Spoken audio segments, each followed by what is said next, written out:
Bonjour Madame la députée, je suis toujours l'infirmier qui refuse d'être un bourreau et qui refuse de demander à une maman en larmes de se taire. Eh oui, il y a un article dans ce projet de loi 661 qui va être étudié au Sénat, un article pour lequel vous avez voté avec 305 de vos collègues.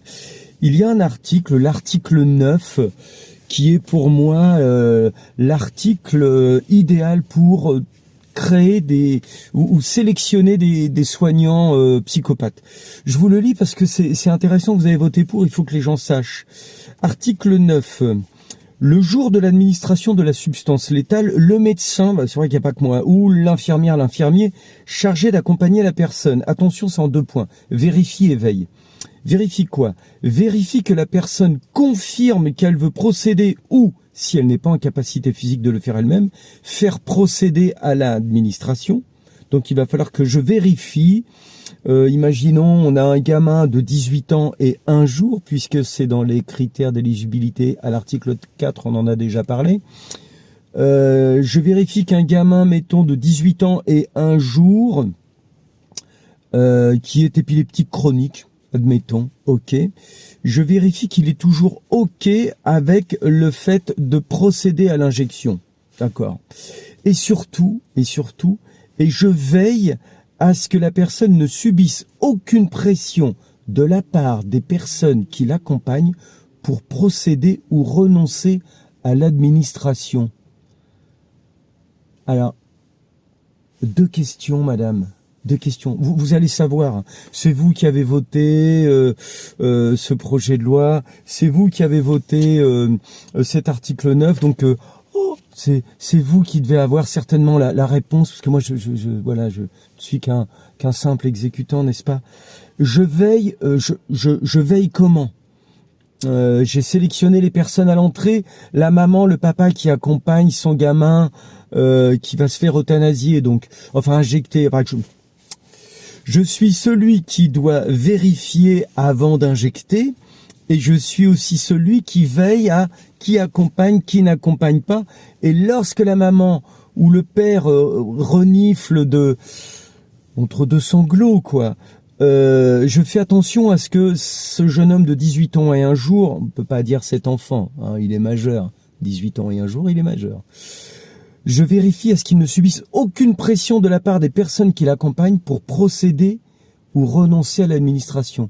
Donc c'est pour savoir, je fais comment? Je dis à la maman, vous allez renifler dans le couloir, s'il vous plaît. Ou silence, hein, silence.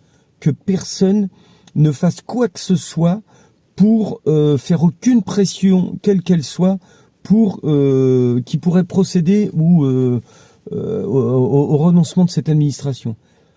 Mais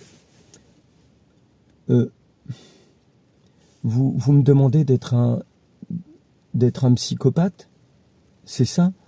Parce que au stade d'injecter un gamin de 18 ans et 1 jour, une gamine, après ça peut être un monsieur, une dame de 45 ans, 85 ans, hein.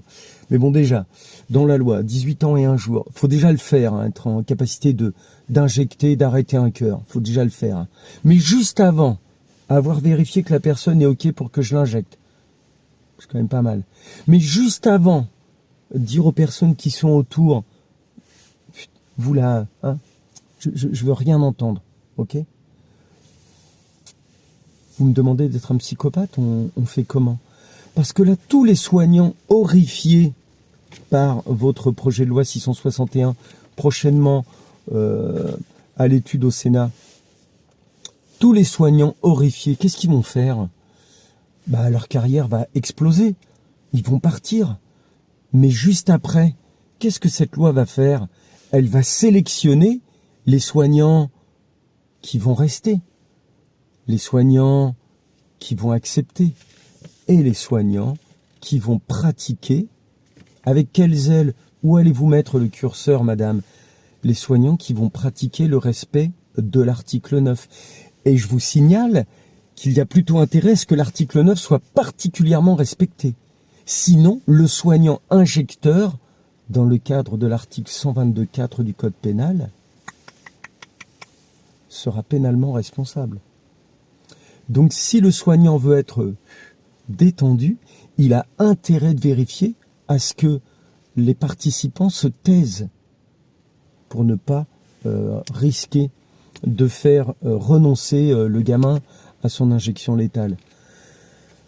Franchement, contactez-moi, contactez-nous, dites-nous quelque chose, madame, vous ou quelques-uns de vos 305 collègues qui avaient appuyé sur ce bouton.